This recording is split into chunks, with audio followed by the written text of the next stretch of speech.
আচ্ছা, আগের ভিডিওটা পজ হয়ে গেছিল। আচ্ছা, যাই বলি, যেটা তোমাকে বলতেছিলাম, এই যে এই টপিকটা যে বেনজিন চক্রে তোমার ইলেকট্রন আকর্ষী প্রতিস্থাপন বিক্রিয়া, হ্যালোজিনেশন, নাইট্রেশন, সালফোনেশন এবং অ্যালকাইলেশন, সেটা আমরা আগে পড়ছি। কই পড়ছি একটু দেখি। এই যে দেখো, আমরা এগুলো আলাদা আলাদা করে পড়ছিলাম। হ্যালোজিনেশন ইন বেনজিন রিং, তারপর হচ্ছে তোমার নাইট্রেশন ইন বেনজিন, তারপর হচ্ছে সালফোনেশন ইন বেনজিন, দেন হচ্ছে তোমার ফিডেলক্রাফট অ্যালকাইলেশন, যেটা ছিল অ্যালকাইলেশন ইন বেনজিন। তো এগুলো আমি আগে পড়াইছিলাম, সেই জন্য আমি এগুলো তোমাকে আর দেখাচ্ছি না, ঠিক আছে। আচ্ছা, এরপরে একটি ইম্পর্টেন্ট বিক্রিয়া আছে তোমার নিচে, 278 পৃষ্ঠার নিচে, উডস ফিটিক বিক্রিয়া। এই যে দেখো, তোমার 278 পৃষ্ঠার নিচে একটা ইম্পর্টেন্ট বিক্রিয়া আছে, উডস ফিটিক বিক্রিয়া। বিক্রিয়াটা খুব ইম্পর্টেন্ট, একটু খেয়াল করি বিক্রিয়াটা কীরকম হয়। কেন ইম্পর্টেন্ট? বিক্রিয়াটাতে তোমার অ্যারাইল হ্যালাইট এবং অ্যালকাইল হ্যালাইট একসাথে তোমার কী করে যুক্ত হয়ে তোমার অ্যালকাইল বেনজিন তৈরি করে। জিনিসটাকে একটু দেখি। অ্যালকাইল বেনজিন বলতে তোমার সাধারণত টলুইনকেই বোঝায়। আচ্ছা দেখো, অ্যারাইল হ্যালাইডের মধ্যে তুমি যদি ধাতব সোডিয়াম দাও এবং তুমি অ্যালকাইল হ্যালাইড ইউজ করে শুষ্ক ইথারের দ্রবণে যদি এটা করো এবং তুমি যদি রিফ্লাক্স করো, রিফ্লাক্স কি হয়তো একটু কনফিউজ লাগতে পারে, আমি তোমাকে রিফ্লাক্সে একটা ছবি পাঠিয়ে দিব, দেখলেই বুঝবা রিফ্লাক্স জিনিসটাকে। এটা আগে পড়ছো, হাই স্কুলে অনেক পড়ছো রিফ্লাক্স জিনিসটা। আচ্ছা, হলে তোমার কি হবে, এই এক্সের জায়গায় অ্যালকাইল হ্যালাইডের আর গিয়ে যুক্ত হবে এবং তোমার 2 অণু সোডিয়াম হ্যালাইড উৎপন্ন হবে, অ্যালকাইল বেনজিন উৎপন্ন হবে। তো এটা এখানে বলা আছে যে শুষ্ক ইথারীয় দ্রবণে ধাতব সোডিয়াম সহ অ্যারাইল হ্যালাইড ও অ্যালকাইল হ্যালাইডের মিশ্রণকে কী করলে, রিফ্লাক্স করলে। তো রিফ্লাক্সে আমি ছবি পাঠিয়ে দিলে আশা করি ক্লিয়ার হয়ে যাবে। তো এটাই হচ্ছে, কিছুই না, তোমার অ্যারাইল হ্যালাইড নিবা, তুমি একটা অ্যালকাইল হ্যালাইড নিবা, নিয়ে ওখানে তুমি 2 অণু সোডিয়াম দিয়ে তুমি যদি এটাকে যদি রিফ্লাক্স করো শুষ্ক ইথারের দ্রবণে, তাহলে তোমার অ্যালকাইল বেনজিন তৈরি হবে। আচ্ছা, তো এখানে একটা বিক্রিয়া দেখো, এই যে তোমার ব্রোমিন করছে তোমার এখানে। এই যে দেখো, অ্যারাইল হ্যালাইড নিচে তোমার কি অ্যারাইল হ্যালাইড নিচে একটু খেয়াল করো, তোমার ব্রোমোবেনজিন অ্যারাইল হ্যালাইড নিচে, তার মধ্যে তোমার আচ্ছা, এখানে তোমার অ্যারাইল হ্যালাইডের তোমার হ্যালোজেনের জায়গায় ব্রোমিন ইউজ করছে। তো তুমি এখানে ব্রোমিন, ফ্লোরিন, ক্লোরিন, আয়োডিন যে কোনোটা ইউজ করতে পারো। আর এখানে তোমার যে অ্যালকাইল মূলকটা থাকবে, যেমন ধর CH3 হিসেবে থাকছে, ওইটা তোমার ওই যে অ্যালকাইলে চলে গেল। আর আমরা জানি কি CH3 থাকলে ওইটাকে আমরা কি বলি, টোলিন বলি। তো ইজি একটা জিনিস। আবার আমি এখানে একটা দেখাচ্ছি, তোমার এখানে কি এই যে এক্স ছিল, এক্সের জায়গায় তোমার কি ইউজ করলো, ব্রোমিন ইউজ করলো ওরা। আর তোমার আর অ্যালকাইলের জায়গায় CH3 ইউজ করছে, এটাই। তো আর এর জায়গায় যদি তোমার CH3 হয়, তাহলে এখানে আর এর জায়গায়ও কি চলে আসলো, তোমার CH3 চলে আসলো। তাহলে আমরা এভাবে এখানে যদি CH3 থাকে, সেটার নাম আমরা আগেও পড়ছিলাম, তাও আর একটু দেখাই। আমরা জানি কি ওইটার নাম হচ্ছে তোমার টলুইন। আমরা যখন বেনজিনের বহু প্রতিস্থাপন পড়ছিলাম তখন আমরা দেখছিলাম, এই যে টলুইন, আমরা যখন বেনজিনের বহু প্রতিস্থাপন পড়ছি তখন আমরা দেখছি যে এটাকে আমরা কি বলি, টলুইন বলি। যেভাবে CH3 থাকলে মানে বেনজিনে একটা হাইড্রোজেনকে যদি কি একটা CH3 যদি কি করে প্রতিস্থাপিত করে ওই জায়গায় বসে, তাহলে সেটাকে আমরা বলি টলুইন। তো এটার মাধ্যমে তাহলে কি আমরা উডস ফিটিক বিক্রিয়ার মাধ্যমে আমরা তাহলে কি টলুইনও কি করতে পারি, প্রস্তুত করতে পারি। তো আবারও বলতেছি কনফিউজ না লাগার জন্য, এখানে বইয়ের মধ্যে কি করছে, এক্সের জায়গায় তোমার কি ইউজ করছে, হ্যালোজেন ইউজ করছে, আর আর এর জায়গায় তোমার CH3 ইউজ করছে, অ্যালকাইলের জায়গায় তোমার CH3 ইউজ করছে, সেজন্য এখানে আর এর জায়গায় কি আসলো, CH3 আসলো। আর এখানে এইটা যদি CH3 হয়, তাহলে এটার নাম আমরা কি জানি, টলিন। আর এটাও হয়তো বলতে পারো বইয়ের মধ্যে এটা এভাবে কাট করে দিছে কেন। তো এটা কাট করে দিক বা সোজা করে দিক, এটা কোনো সমস্যা না, তুমি চাইলে সোজা করে দিতে পারো, এটা কোনো প্রবলেম না। আচ্ছা, এখন আসি আরেকটা কথা, সেটা হচ্ছে DDT। এই যে তোমার 279 পৃষ্ঠার নিচের টপিকটা, DDT বিশাল একটা বিক্রিয়া দিছে, বিশাল নাম। এটা একটু দেখো, এই যে DDT এটা কি এবং অনেক ইম্পর্টেন্ট, DDT পরীক্ষার মধ্যে আসে। আচ্ছা, DDTর পূর্ণ নাম হচ্ছে তোমার 4,4-D দিয়ে ডাইক্লোরো, AD দিয়ে ডাইফিনাইল, আর AT দিয়ে ট্রাইক্লোরো ইথেন। এটাকে 4,4ও বলা হয়, অথবা প্যারা প্যারা ডাইক্লোরো ডাইফিনাইল ট্রাইক্লোরো ইথেনও বলা হয়। তো যে কোনো কিছু বলতে পারে, এটা কোনো সমস্যা না। এখন DDT জিনিসটা কি, DDT হচ্ছে তোমার এককালে এটা তোমার শক্তিশালী কীটনাশক হিসেবে তোমার ব্যবহার করা হতো, কিন্তু বর্তমানে বিশ্বে এটা ব্যবহার নাই বললেই চলে, কেননা এটার ব্যবহারে বলে প্রকৃতির উপর অনেক খারাপ প্রভাব পড়ে, যার কারণে বর্তমানে DDTর ব্যবহার নাই বললেই চলে। কিন্তু একসময় DDT প্রচুর পরিমাণে তোমার ব্যবহার হয়েছিল। আচ্ছা, DDT কীভাবে প্রস্তুতি করে একটু খেয়াল করো। এখানে প্রস্তুতিটা দেখে মনে হচ্ছে খুব ছোটো করেই লিখছে, আসলে সোজাই, একটু খেয়াল করলে সোজাই। এটা দেখো, গাঢ় সালফারিক অ্যাসিডের উপস্থিতিতে ক্লোরোবেনজিন ও ক্লোরালকে উত্তপ্ত করলে পানি অপসারিত হয়ে কী হয়, DDT উৎপন্ন হয়। আচ্ছা, এটা একটু আমি দেখাই। এখানে তোমার বইটা সামনে রাখবা, কি বলছে, গাঢ় সালফিক অ্যাসিডের উপস্থিতিতে ক্লোরোবেনজিন ও ক্লোরালকে কী করবো আমরা, উত্তপ্ত করব। তাহলে দেখো এটা হচ্ছে ক্লোরাল, ঠিক আছে, যার তোমার রাসায়নিক নাম হচ্ছে, বাণিজ্যিক নাম হচ্ছে ক্লোরাল, রাসায়নিক নাম হচ্ছে ট্রাইক্লোরো অ্যাসিটালডিহাইড। আচ্ছা, এটা কি, এটা হচ্ছে একটা কার্বনের 3 হাতে 3টা ক্লোরিন থাকবে CCl3, আর আরেক হাতে CHO থাকবে। আশা করি CHO কি মনে আছে, CHO ছিল আমাদের অ্যালডিহাইডের কি কার্যকরী মূলক, CHO কি ছিল আমাদের অ্যালডিহাইডের কার্যকরী মূলক। তো ইজি একটা জিনিস, হয়তো নামটা দেখে অনেকটা ভেবাচাকা খাই যেতে পারে, ক্লোরাল এটা কি আবার, কিন্তু ইজি জিনিস, সেটা হচ্ছে কি একটা কার্বনের 3 হাতে 3টা ক্লোরিন আর আরেক হাতে কি CHO, ঠিক আছে, ওকে। তো আচ্ছা গেল, এরপর আমার এখানে থাকবে কি ক্লোরাল গেল। এখন আমার বইয়ে খেয়াল করো কি বলছে, ক্লোরাল ও ক্লোরোবেনজিন। আচ্ছা, ক্লোরোবেনজিন এখন আমরা জানি কি, এই যে এটা হচ্ছে আমার কি ক্লোরোবেনজিন, মানে বেনজিনের 6 হাতে 6টা কার্বন, তার মধ্যে একটা কার্বনের হাইড্রোজেনকে ক্লোরিন ছড়াই দিয়ে বসে গেছে। তাহলে কি এই 5 হাতে কিন্তু 5টা কার্বন ঠিকই আছে, এই 5টা কার্বনের 5 হাতে 5টা হাইড্রোজেন কিন্তু ঠিকই আছে। তো এখান থেকে তুমি চাইলে যে কোনো একটা হাইড্রোজেনকে এভাবে দেখাই দিতে পারো। তুমি চাইলে 5টা হাইড্রোজেনকেও তুমি কি আলাদা আলাদা করে এভাবে হাত বের করে এই যে 5টা হাইড্রোজেনকেও তুমি কি আলাদা আলাদা করে দেখাতে পারো, এটা কোনো সমস্যা না। তো এটা দেখে ঘাবড়ে যাওয়ার কিছু নাই, এটা জাস্ট ওই যে বাকি 5 কার্বনের হাতে যে 5টা হাইড্রোজেন আছে তার মধ্যে একটা হাইড্রোজেন কি আমি এভাবে বের করে দেখাইছি। তো এটাও ক্লোরোবেনজিন, এটাও কি তোমার ক্লোরোবেনজিন। এখানে তোমার ওই যে 5টা কার্বনের সাথে যে 5টা হাইড্রোজেন আছে সেটা না দেখাইলেও চলে, তুমি তার মধ্যে একটা হাইড্রোজেনকে এভাবে বের করে দেখাইলেও কোনো সমস্যা নাই, 5টাকেই যদি তুমি চাও বের করে দেখাবা তাও কোনো সেটা সমস্যা নাই। আচ্ছা, এখন আমি ক্লোরাল নিলাম আর আমি 2টা ক্লোরোবেনজিন নিছি। দেখো উপরে একটা ক্লোরোবেনজিন, নিচে একটা ক্লোরোবেনজিন, তুমি এই দুইটাকে পাশাপাশিও রাখতে পারো, উপরে নিচেও রাখতে পারো, কোনো সমস্যা নেই। আচ্ছা, আমি তোমার বইয়ের মতোই কী রাখছি, এটাকে উপরে নিচে রাখছি, উপরে একটা ক্লোরোবেনজিন, নিচে একটা ক্লোরোবেনজিন দিয়ে এরপর আমি কি দিলাম, গাঢ় সালফিউরিক অ্যাসিড দিয়ে আমি কি দিলাম, উত্তপ্ত করলাম, তাপ দিলে আমার কি হলো, ডিডিটি, এটা হচ্ছে ডিডিটি আর পানি উৎপন্ন হলো। ডিডিটি একটু খেয়াল করো, একদম ইজি, জাস্ট একটু খেয়াল করো। এই দেখো এখানে কি কার্বনের 3 হাতে 3টা ক্লোরিন ছিল না, কার্বনের 3 হাতে 3টা ক্লোরিন কিন্তু ঠিকই আছে। এই হাত দিয়ে একটা কার্বনকে ধরছিল, এই হাত দিয়ে দেখো ওই কার্বনকে ধরছে, ঠিকই আছে। এই কার্বন আর এই হাত দিয়ে হাইড্রোজেনকে ধরছিল, এই কার্বন এই হাত দিয়ে হাইড্রোজেনকে ধরছে, তাও ঠিকই আছে। তার মানে এই যে এতটুক পর্যন্ত এই অংশটা, মানে অক্সিজেনকে যদি বাদ দিই তাহলে এই অংশটা, মানে অক্সিজেনকে বাদ দিয়ে ক্লোরালের বাকি অংশটা পুরোটাই কিন্তু কি ঠিকই আছে। শুধু কি ঘটছে, এই কার্বন আর অক্সিজেনের মধ্যে বন্ধনটা ভেঙে গেল। তো কার্বন আর অক্সিজেনের মধ্যে বন্ধনটা যদি ভেঙে যায় তাহলে কি কার্বনের 2টা হাত খালি হয়ে গেল। তখনও কি করছে, কার্বন এক হাত দিয়ে এই ক্লোরোবেনজিনকে আর এক হাত দিয়ে কি এই ক্লোরোবেনজিনকে ধরলো। আবারও বলতেছি, এইখানে তোমার সব কিছুই কি তোমার ঠিক আছে, শুধু কি হয়েছে, কার্বন আর অক্সিজেনের মধ্যে যে বন্ধনটা সেটা ভেঙে গেল। তো কার্বন আর অক্সিজেনের মধ্যে বন্ধনটা ভেঙে যাওয়ার ফলে কি হলো, কার্বনের এই যে 2টা হাত, এই 2টা হাত কি খালি হয়ে গেল। তো এই 2টা হাত দিয়ে কার্বন এক হাত দিয়ে এই ক্লোরোবেনজিনকে ধরলো, আর এক হাত দিয়ে কি তোমার এই ক্লোরোবেনজিনকে ধরলো।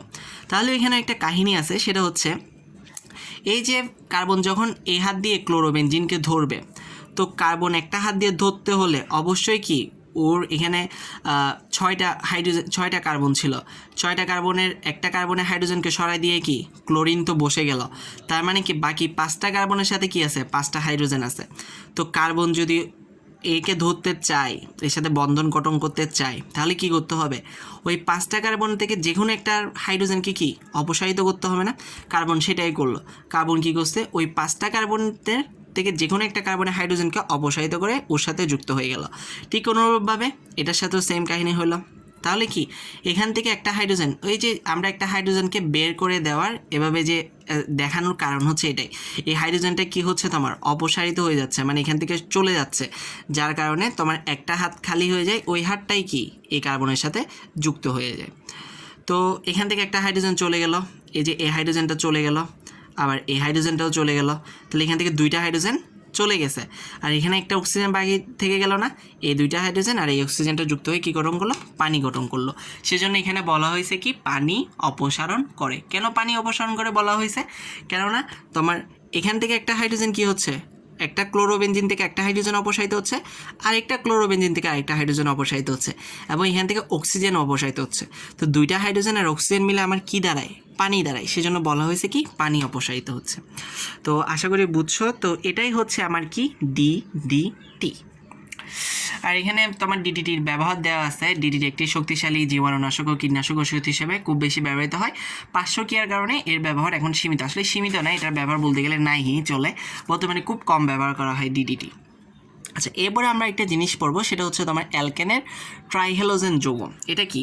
এটা হচ্ছে ধরো তোমার অ্যালকেন, এখানে কি বলছে দেখো, কোনো অ্যালকেনের 3টি হাইড্রোজেন পরমাণু 3টি হ্যালোজেন পরমাণু দ্বারা প্রতিস্থাপিত হয়ে যে যৌগ উৎপন্ন হয় তাকে অ্যালকেনের ট্রাইহ্যালোজেন যৌগ বলা হয়।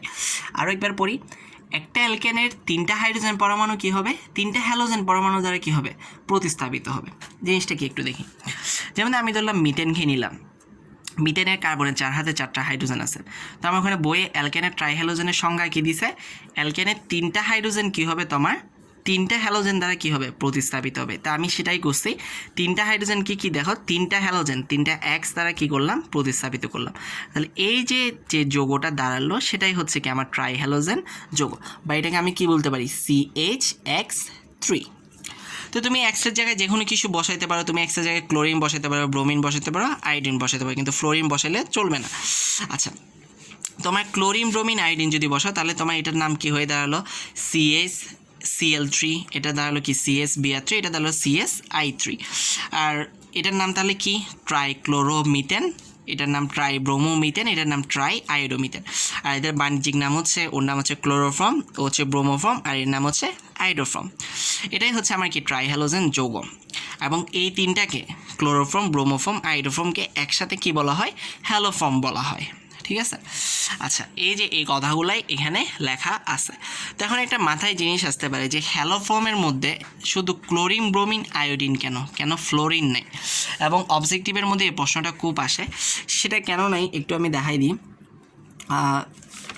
তোমার বইয়ের বিক্রিয়ায় বইয়ের মধ্যে এই যে এখানে দেয়া আছে, তোমার বইয়ের এটা হচ্ছে কত পৃষ্ঠায় একটু মনে রাখো, 281 পৃষ্ঠায়, এই মনে রাখবের মধ্যে লেখা আছে যে দেখো, এই যে তোমার বইয়ের 281 পৃষ্ঠার মনে রাখবের মধ্যে লেখা আছে, কী লেখা আছে, হ্যালোফর্ম বিক্রিয়ার সাহায্যে ফ্লোরোফর্ম মানে ফ্লোরিন একটা উৎপন্ন হয় না, কারণ কি ফ্লোরিন অতিশয় সক্রিয় মূল।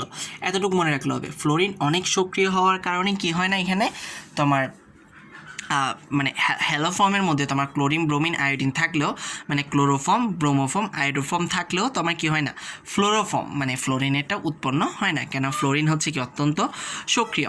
তাহলে আমার হ্যালোফর্ম বলি বা ট্রাইহ্যালোজেন যৌগ বলি, বা সেগুলোকে আমি ট্রাইক্লোরোমিথেন, ব্রোমো আয়োডো বা ফর্ম দিয়ে বলি, যাই বলি না কেন, কাহিনীটা কি, একটা অ্যালকেনের 3টা হাইড্রোজেনকে আমি কী করব, 3টা হ্যালোজেন দ্বারা কী করব, প্রতিস্থাপিত করব।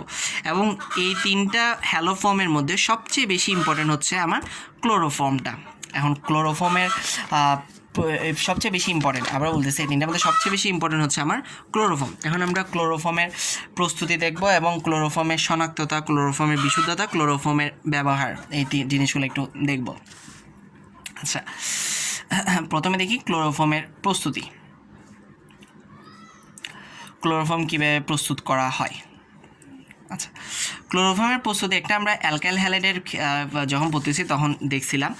আমার ক্লোরোফর্ম জিনিসটা কি আবারও দেখি, আমার ওই এক্সের জায়গায় মানে ট্রাইহ্যালোজেন যোগে এক্সের জায়গায় যদি আমি কি বসাই দিই, ক্লোরিন বসাই দিই, তাহলে আমি যেটা পাবো সেটা হচ্ছে আমার ক্লোরোফর্ম। আর ক্লোরোফর্ম তোমার কোথায় ইউজ করা হয়, ক্লোরোফর্ম সাধারণত তোমার চেতনানাশক হিসেবে ব্যবহার করা হয়, এবং এটা আমরা সবচেয়ে বেশি বায়োলজি ল্যাবে যখন আমরা ব্যাংকে যখন কেটে যখন আমরা বায়োলজি ল্যাবে যখন প্র্যাকটিক্যাল করি, ওই ক্ষেত্রে আমরা সবচেয়ে বেশি ক্লোরোফর্মটা ব্যবহার করি, ব্যাংকে বেহুশ করার জন্য আমরা ক্লোরোফর্মটা ইউজ করি। ঠিক আছে। তো ক্লোরোফর্মে সবচেয়ে বেশি ব্যবহার করা হয় তোমার ডাক্তারি বা চিকিৎসায়, যে বেহুশ করার জন্য, মানুষকে বেহুশ করার জন্য এটা তোমার সবচেয়ে বেশি ব্যবহার করা হয়, এবং চোর ডাকাতরাও এটা সবচেয়ে বেশি ব্যবহার করে ক্লোরোফর্ম। আচ্ছা, যাই হোক, সেজন্য ক্লোরোফর্মটা সবচেয়ে বেশি ইম্পর্টেন্ট, এবং এটার এখন আমরা কী দেখব, প্রস্তুতি দেখব। আর ক্লোরোফর্মের প্রস্তুতির এই যে একটা হচ্ছে তোমার মিথেন থেকে, এই মিথেন থেকে প্রস্তুতিটা যখন আমরা অ্যালকাইল হ্যালাইড পড়তেছিলাম তখন দেখছিলাম কীভাবে হয়। আমি যখন অ্যালকাইল হ্যালাইড পড়াচ্ছিলাম আমরা দেখছিলাম, অ্যালকাইল হ্যালাইড পড়ার সময় আমরা একটা জিনিস দেখছিলাম, সেটা হচ্ছে তোমার মিথেনের সাথে ক্লোরিনের বিক্রিয়া দেখছিলাম, আমি বলছিলাম মিথেনের সাথে ক্লোরিনের বিক্রিয়া হয় দুইভাবে, একটা হয় আল্ট্রাভায়োলেট রের আন্ডারে হবে, না হলে আরেকটা হচ্ছে 400 ডিগ্রি সেলসিয়াসের আন্ডারে হবে। যখন 400 ডিগ্রি সেলসিয়াসের আন্ডারে হচ্ছিল তখন খেয়াল করছিলাম যতক্ষণ পর্যন্ত তোমার হাইড্রোজেন থাকতেছিল ততক্ষণ পর্যন্ত কি বিক্রিয়াটা চলতেছিল। তো একটু খেয়াল করলে দেখবা বিক্রিয়ার তৃতীয় ধাপে এসে কিন্তু আমরা কি পেলাম, ক্লোরোফর্ম পেলাম, এই যে CH Cl3। তো তোমার মিথেন থেকে কিভাবে উৎপন্ন হয়, তোমার এই যে এই তিনটা স্টেপের মাধ্যমে তোমার কি মিথেন থেকে তুমি কি পাচ্ছ, ক্লোরোফর্ম পাচ্ছ। সেজন্য আমি আর বিক্রিয়াটা লিখলাম না, আমি জাস্ট মিথেন থেকে লিখে দিয়েছি, যেহেতু আমি অ্যালকাইল হ্যালাইডে পড়াইছি সেজন্য আর লিখি নেই। আচ্ছা, একটা গেলো আমার মিথেন থেকে, আরেকটা হচ্ছে তোমার কোরাল হাইড্রেট থেকে। আচ্ছা, এই কোরাল হাইড্রেট থেকে এটা তোমার হাজাই নাক স্যারের বইতেও নাই, তোমার সঞ্জীব কুমার গুহ স্যারের বইতেও নয়, তাও এটা একটু দেখে নাও, এটা আমি একটা বোর্ড পরীক্ষার প্রশ্নের মধ্যে দেখলাম সেজন্য আমি এটা দিছি। আচ্ছা, কোরাল হাইড্রেটের সংকেতটা একটু জানি, কোরাল হাইড্রেটের সংকেত হচ্ছে CCl3CHOS2।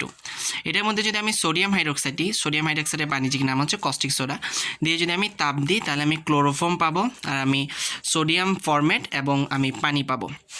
আচ্ছা, এটাকে কেন সোডিয়াম ফরমেট বলা হয় সেটাও একটু বলি।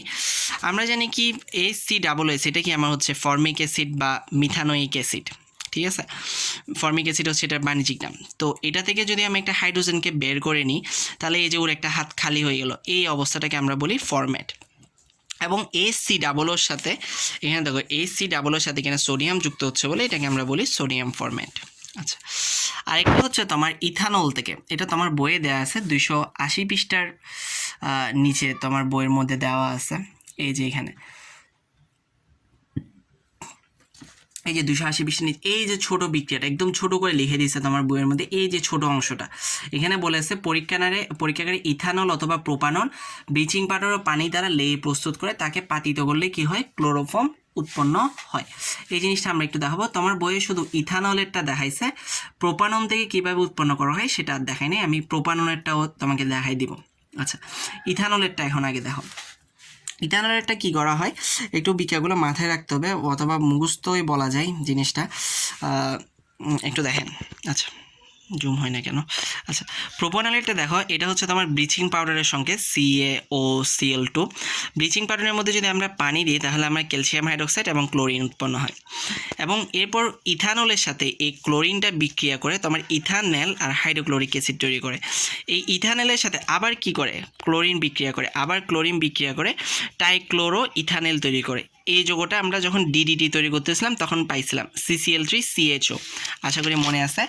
এই যে CCl3CHO, যেটার বাণিজ্যিক নাম ছিল কি ক্লোরাল, আর সেটাকে আমরা কি টাইক্লোরো অ্যাসিটেলডিহাইডও বলতে পারি, আমি সেটাকে কি টাইক্লোরো ইথানলও বলতে পারি।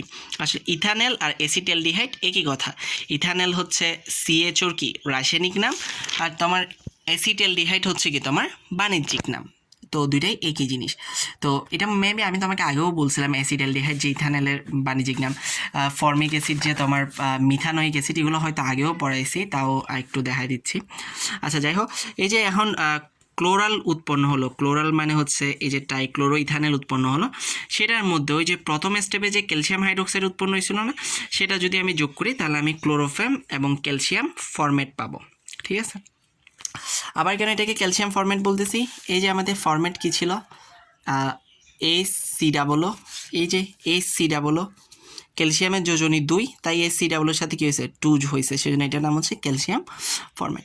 তো বিক্রিয়াটা আমার মতো একটু আগে বুঝে একটু মুখস্থ করে ফেলাই ভালো। এটা বিক্রিয়াটা তোমার 4 স্টেপে সংগঠিত হয়, এবং এটা তোমার বইয়ের মধ্যে এই যে 4টা স্টেপে এভাবে ঘিচ করে লিখে দেওয়া আছে। তোমার বইয়ে আরেকটা লেখা আছে, সেটা হচ্ছে প্রোপানন থেকেও তোমার কী করা হয়, এই পদ্ধতিতে ব্যবহার করা হয়, কিন্তু বিক্রিয়াটা দেয়। তো এটা আমি একটু দেখাই দিই, সেটা হচ্ছে প্রোপানন। আচ্ছা, প্রোপাননের বাণিজ্যিক নাম হচ্ছে তোমার অ্যাসিটন, ঠিক আছে। আচ্ছা, প্রোপাননের ক্ষেত্রে এখানে দেখো আমি 2 আর 3 লিখছি, কেননা এখানেও তোমার প্রথমে এটার মতো কি আগে 1 নাম্বার স্টেপটা হয়ে যাবে, মানে ব্লিচিং পাউডারের সাথে তোমার পানি বিক্রিয়া করে তোমার ক্যালসিয়াম হাইড্রোক্সাইড আর ক্লোরিন উৎপন্ন করে ফেলবে, ঠিক আছে।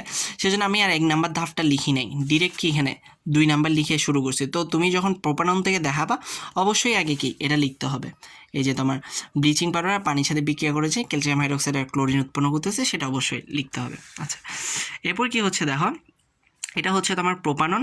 প্রোপানন তোমার কি ক্লোরিনের সাথে বিক্রিয়া করে, ওই যে প্রথম ধাপে যে ক্লোরিনটা উৎপন্ন হয়েছিল যার সাথে কি ইথানল বিক্রিয়া করছিল, এখন ওই ক্লোরিনটার সাথে কে বিক্রিয়া করবে, তোমার প্রোপানন বিক্রিয়া করবে। তো ওই ক্লোরিনের সাথে তোমার এ হচ্ছে প্রোপানন, যার বাণিজ্যিক নাম হচ্ছে এসিটন। প্রোপানন বিক্রিয়া করে তোমার এই যৌগটা তৈরি করবে, এই যৌগটার নাম হচ্ছে ট্রাইক্লোরো এসিটন। এই ট্রাইক্লোরো এসিটন তারপর কি হবে তোমার, একটু খেয়াল করো, তোমার হয়তো একটু সমস্যা হতে পারে। এখানে দেখো এটা কিভাবে তৈরি হচ্ছে। এই যে যখন আমি এখানে এটা হচ্ছে, এখানে একটু খেয়াল করো, এখানে এই যে সিএইচও মানে তোমার ইথানল যে তোমার ক্লোরিনের সাথে বিক্রিয়া করে যে ইথানল তৈরি করছিল, ওই ইথানলের CH3টা বাদ দিয়ে তোমার কি CCl3 বসছিল, যেটাকে আমরা বলছিলাম ট্রাইক্লোরো ইথানল। আবার বলতেছি, এই যে ইথানলের CH3টা বাদ দিয়ে এখানে কি CCl3 বসছে। এখানেও ঠিক সেম জিনিস দেখো, এই যে COCH3টা ঠিক আছে, দেখো COCH3টা ঠিক আছে, এই CH3টা বাদ হয়ে এখানে কি বসছে তোমার CCl3 বসছে। এটার মতো ঠিক এখানে CHO বাদ হয়ে তোমার CH3 বাদ হয়ে CCl3 বসছিল, এখানেও তোমার কি CH3টা বাদ গিয়ে এখানে কি হচ্ছে CCl3 বসে, বাকি সব ঠিক আছে। তো এভাবেও মনে রাখতে পারো। এবং এটার নাম হচ্ছে কি, এখানের নাম ছিল কি ট্রাইক্লোরো ইথানল, আর এখানের নাম হচ্ছে কি ট্রাইক্লোরো এসিটন। আচ্ছা, এরপর সেম জিনিস এখানে যেভাবে পরে ট্রাইক্লোরো ইথানল যেভাবে ক্যালসিয়াম হাইড্রোক্সাইডের সাথে বিক্রিয়া করছিল, এখানেও একই ঘটনাটা ঘটে। ট্রাইক্লোরো এসিটন তোমার ক্যালসিয়াম হাইড্রোক্সাইডের সাথে বিক্রিয়া করে ক্লোরোফর্ম এবং তোমার ক্যালসিয়াম এসিটেট তৈরি করবে। কারণ এসিটেট এটা আবার কি, এটাও হচ্ছে সেম জিনিস তোমার ফরম্যাটের মতো, যেটা তোমার ফর্মিক অ্যাসিড থেকে আসছিল, এটাও তোমার এসিটিক অ্যাসিড থেকেই আসছে। এটা দেখো তোমার এসিটিক অ্যাসিড, যেটার আমার রাসায়নিক নাম হচ্ছে ইথানোয়িক অ্যাসিড, বাণিজ্যিক নাম হচ্ছে এসিটিক অ্যাসিড, আমরা এটা সঙ্গে জানি CH3COOH। তো CH3COOH থেকে তুমি যদি একটা হাইড্রোজেন সরাই নাও, তাহলে যে অবস্থা সৃষ্টি হবে সেটাকে আমরা বলি এসিটেট। তাহলে এখানে CH3COOH সাথে এখানে ক্যালসিয়াম যুক্ত হয়েছে বলে এটার নাম কি ক্যালসিয়াম এসিটেট।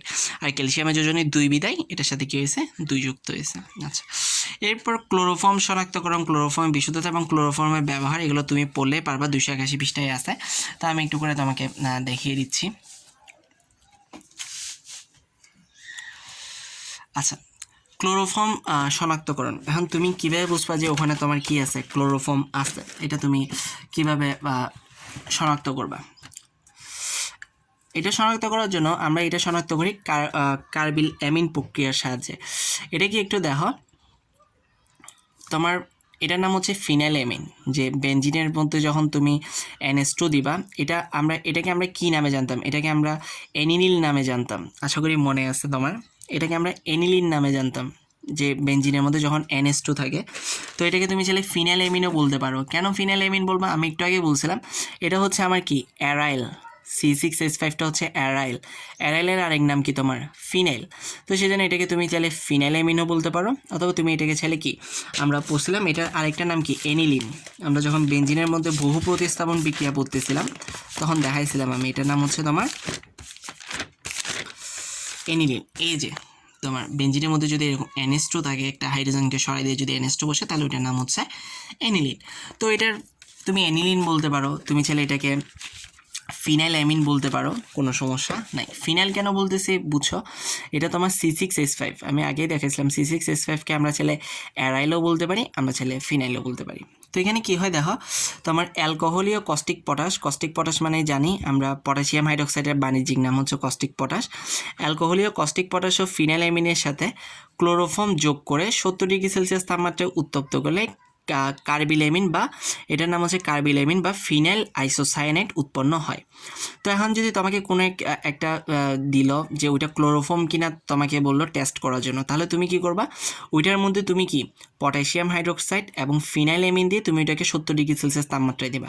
ওইটা যদি তোমার ক্লোরোফর্ম হয়, তাহলে তোমার কি হবে, কার্বিলামিন তৈরি হবে। এবং কার্বিলামিন তৈরি হয়েছে কিনা কীভাবে বুঝবা, কার্বিলামিনটা খুব বিশ্রী একটা গন্ধ হয়, যার কারণে অতি সহজে কি বোঝা যায় যে তোমার কার্বিলামিন তৈরি হয়েছে। তো বিশ্রী গন্ধ পাইলে তুমি কি বুঝবা, কার্বিলামিন তৈরি হয়েছে, তার মানে কি তোমার যে যৌগটা দেওয়া হয়েছে সেটা অবশ্যই কি তোমার ক্লোরোফর্ম।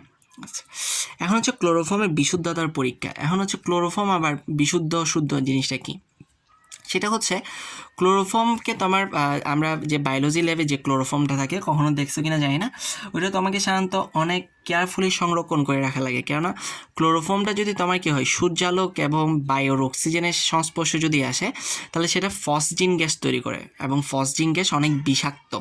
ঠিক আছে, ফসজিন গ্যাসে তোমার রাসায়নিক নাম হচ্ছে কার্বনিল ক্লোরাইড। ঠিক আছে, তাহলে কি হয় ক্লোরোফর্ম যে ওটা তোমার বিশুদ্ধ না দূষিত এটা আমরা কীভাবে বের করব, এটাই হচ্ছে তোমার ক্লোরোফর্মের বিশুদ্ধতার পরীক্ষা।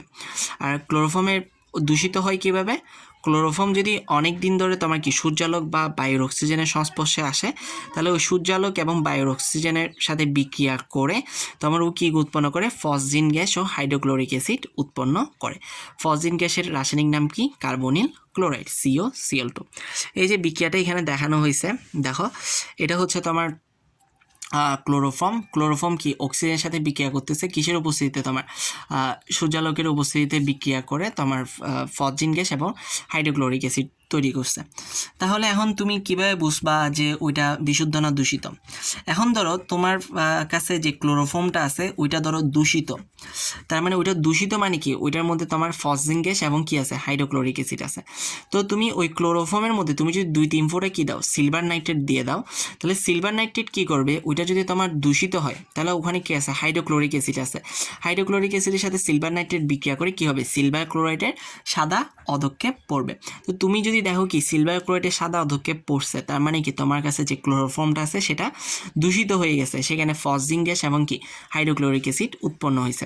আর তুমি যদি কি তোমার যদি সাদা অধক্ষেপ না পড়ে তার মানে কি তোমার সিলভার ক্লোরাইড উৎপন্ন হয়নি। সিলভার ক্লোরাইড উৎপন্ন হয় না মানে কি তোমার ওখানের মধ্যে কি হাইড্রোক্লোরিক অ্যাসিডও নাই, আর হাইড্রোক্লোরিক অ্যাসিড নাই মানে কি তোমার ফসজিন গ্যাসও সেখানে উৎপন্ন হয় না। তো এর মাধ্যমে আমরা কি কোনো একটা তোমার ক্লোরোফর্ম দূষিত না বিশুদ্ধ সেটা কি করতে পারবো, টেস্ট করতে পারবো।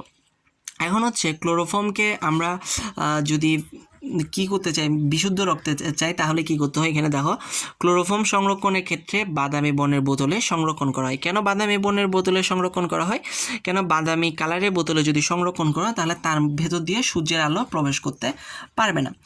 এছাড়াও তোমার কেয়ারফুলি মানে পূর্ব সতর্কতা হিসেবে ক্লোরোফর্মের সাথে তোমার 1% ইথানল যোগ করা হয়। ইথানল যদি যোগ করা হয় তাহলে ক্লোরোফর্ম কি হয় না, আর ফসজিন গ্যাস উৎপন্ন হয় না। কেননা তোমার ক্লোরোফর্ম কেননা যদি ফসজিন গ্যাস উৎপন্ন হয়েও থাকে তাহলে সেটা কি তোমার ইথানলের সাথে বিক্রিয়া করে তোমার ইথাইল কার্বনেট তৈরি করবে। তো আশা করি বুঝছেন। আমি আবার একটু বলি এটা ক্লোরোফর্মের বিশুদ্ধটা, এটা হচ্ছে তোমার ক্লোরোফর্ম সূর্যালোক বা বায়ুর অক্সিজেনের সাথে তোমার বিক্রিয়া করে সূর্যালোকের উপস্থিতিতে তোমার ফসজিন গ্যাস বা হাইড্রোক্লোরিক অ্যাসিড তৈরি করে। তো এটা তোমার দূষিত কিনা কীভাবে বুঝবা, তুমি একটা ক্লোরোফর্ম নিলা, তুমি যদি সেখানে সিলভার নাইট্রেট দাও তাহলে তোমার সিলভার ক্লোরাইডের যদি সাদা অধক্ষেপ পড়ে তাহলে তুমি বুঝবা কি সেখানে হাইড্রোক্লোরিক অ্যাসিড আছে, তার মানে তোমার ফসজিন গ্যাস উৎপন্ন হয়েছে। আর যদি তোমার সাদা অধক্ষেপ না থাকে তাহলে তুমি বুঝবে ওখানে ফসজিন গ্যাস উৎপন্ন হয় না, মানে ওইটা বিশুদ্ধ আছে। আর এটাকে আমরা বিশুদ্ধ রাখার জন্য ক্লোরোফর্মকে আমরা কি করতে পারি, বেগুনি বর্ণের বোতলে রেখে দিলে তোমার সূর্যের আলো প্রবেশ করতে পারবে না, তোমার অক্সিজেনের সাথে বিক্রিয়াটাও আর হবে না। অথবা তোমার ক্লোরোফর্মের সাথে যদি 1% ইথানল যোগ করে দিই তাহলে ক্লোরোফর্ম কি করে না, অক্সিজেনের সাথে বিক্রিয়া করে তোমার ফসজিন গ্যাস তৈরি করে না। আর যদি 1% ইথানল যোগ করছো তাও যদি কোনো কারণে ক্লোরোফর্ম কি করে, অক্সিজেনের সাথে বিক্রিয়া করে, কেননা বায়ুর চারপাশে তো অক্সিজেন আছেই, কোনো না কোনোভাবে অক্সিজেনের সাথে বিক্রিয়া করেও ফেলতে পারে। তো কোনো কারণে যদি তাও ক্লোরোফর্ম অক্সিজেনের সাথে বিক্রিয়া করে তোমার ফসজিন গ্যাস তৈরি করে ফেলে তাও তোমার খুব একটা ক্ষতি হয় না, কেননা ফসজিন গ্যাস তখন কি হয়, ওই যে 1% ইথানল যোগ করছো ওই ইথানলের সাথে যুক্ত হয়ে তোমার কি করে, তখন ক্লোরোফর্ম ইথাইল কার্বনেট তৈরি করে। তো এই ছিল তোমার কথাবার্তা। আর এখানে তোমার ক্লোরোফর্মের কিছু ব্যবহার দিয়ে আছে, এগুলো একটু দেখে নিও। আচ্ছা, আরেকটা টপিক দিয়ে আমাদের অ্যারাল হ্যালাইট শেষ হবে, সেটা হচ্ছে অ্যারাল হ্যালাইট শনাক্তকরণ। এটা আমি তোমাকে একটু হাজারি স্যারের বই থেকে দেখাই দিই। অ্যারাল হ্যালাইট শনাক্তকরণ আমরা কীভাবে করব, ছোট একটা বিষয়।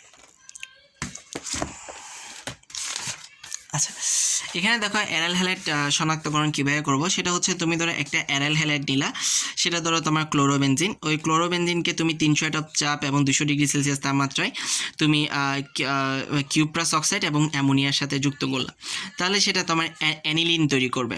যেটা আমরা অ্যানিলিন একটু আগে দেখছিলাম, যেটার নাম আমরা কি বলছিলাম, অন্য নাম বলছিলাম যে ফিনাইলামিন। ফিনাইল কেন, যেহেতু একটা অ্যারাইল, C6H5 অ্যারাইলের অন্য নাম আমরা জানি কি ফিনাইলও হয়ে থাকে। তো এখানে অ্যানিলিন তৈরি করলো, এই অ্যানিলিনের মধ্যে তুমি যদি ক্লোরোফর্ম এবং পটাশিয়াম হাইড্রোক্সাইড দিয়ে তুমি যদি তাপ দাও তাহলে তোমার কি হবে, ফিনাইল আইসোসায়ানাইড তৈরি হবে। এই যে ফিনাইল আইসোসায়ানাইড, যেটার বাণিজ্যিক নাম কি তোমার কার্বিলেমিন। এই যে কার্বিনেমিল, যেটা আমরা ক্লোরোফর্ম শনাক্তকরণে পড়ছি। তো এটা যদি তৈরি হয় তাহলে তুমি কি বুঝে যাচ্ছ? দেখো এতটুকু অংশ পর্যন্ত কিন্তু ঠিক ছিল, এতটুকু অংশ পর্যন্ত আমি অ্যানিলিন তৈরি করলাম। এরপর কি অ্যানিলিনের মধ্যে ক্লোরোফর্ম দিয়ে পটাশিয়াম হাইড্রোক্সাইড দিয়ে তাপ দিয়ে আমি কার্বিলেমিন তৈরি করছি। এই অংশটা কি তোমার বলতে গেলে কি একটু আগে আমরা যে এই ক্লোরোফর্ম শনাক্তকরণ পড়ছি না, সেম জিনিস। ক্লোরোফর্ম শনাক্তকরণেও কী হয়েছিল, অ্যানিলিনের মধ্যে ক্লোরোফর্ম আর পটাশিয়াম হাইড্রোক্সাইড দিয়ে তাপ দিয়েছিলাম, কার্বিলেমিন তৈরি হয়েছিল। এখানেও দেখি কি অ্যানিলিনের মধ্যে ক্লোরোফর্ম আর পটাশিয়াম হাইড্রোক্সাইড দিয়ে আমি কি দিলাম, তাপ দিলাম, আমার কি হলো, কার্বিলেমিন তৈরি হলো। তাহলে আমি বুঝে যাব কি, তাহলে আমার এই যে যে যৌগটা দিছে ওইটা কি আমার অ্যারাইল হ্যালাইড। কেননা কার্বিলেমিনের গন্ধ কি অনেক বেশি গন্ধ, মানে খুব বিশ্রী গন্ধ, যে বিশ্রী গন্ধটা দেখে আমি বুঝে যাবো কি এখানে কার্বিলেমিন তৈরি হয়েছে। তো এই সেকেন্ড স্টেপটা বলতে গেলে কি তোমার ক্লোরোফর্ম শনাক্তকরণী। তো তোমার অ্যারাইল হ্যালাইড থেকে তোমাকে প্রথমে কি করতে হবে, তোমাকে জাস্ট অ্যানিলিনটা তৈরি করে নিতে হবে। অ্যারাইল হ্যালাইডের মধ্যে তুমি যদি অ্যামোনিয়া কিউপ্রাস অক্সাইড দিয়ে তুমি 200 ডিগ্রি সেলসিয়াস এবং 300 অ্যাটম চাপ দাও, তাহলে তুমি কি পেয়ে যাবা, অ্যানিলিন পেয়ে যাবা। আর এখানের মধ্যে ক্লোরোবেনজিনের ব্যবহার দেওয়া আছে কিছু, এগুলো একটু দেখে নিও। ক্লোরোবেনজিন থেকে কী কী করা হয় এগুলো একটু দেখে নিও। এই যে ক্লোরোবেনজিন থেকে কিন্তু আমি অ্যানিলিন প্রস্তুত করছি। এই যে ফার্স্ট স্টেপটাও একটু মাথায় রাখবে, এটাও অনেক সময় পরীক্ষায় আসে। সেটা হচ্ছে ক্লোরোবেনজিন থেকে তুমি কীভাবে অ্যানিলিন প্রস্তুত করবা, কীভাবে করবো। ক্লোরোবেনজিনের মধ্যে যদি আমি অ্যামোনিয়া আর কিউপ্রাস অক্সাইড দিয়ে 200 ডিগ্রি সেলসিয়াস আর 300 অ্যাটম চাপ দিই, তাহলে আমি অ্যানিলিন পেয়ে যাব। আর বাকিটা কিন্তু এই যে আমরা ক্লোরোফর্ম শনাক্তকরণে যা পড়ছি বাকিটা কিন্তু সেটাই। তো এতটুকু থাকলো তোমার। এটা একটা ভিডিও 30 মিনিট হয়ে গেছে, আগের ভিডিওটাও অনেক বড় হয়ে গেছে। আর অ্যারাইল হ্যালাইড অনেক ইম্পর্ট্যান্ট একটা জিনিস, কারণ এখানে ক্লোরোফর্মের মতো ইম্পর্ট্যান্ট টপিক্স আছে, এবং স্যানমিয়ার বিক্রিয়া, উডসফিটিক বিক্রিয়ার মতো অনেক ইম্পর্ট্যান্ট টপিক্স আছে, ডিডিটি প্রস্তুত করার মতো অনেক ইম্পর্ট্যান্ট টপিক আছে। সেজন্য তোমার অ্যারাইল হ্যালাইড অনেক বেশি ইম্পর্ট্যান্ট। তো একটু সময় নিয়ে দেখিয়েন। এটা তো থাকলো। আল্লাহ হাফেজ।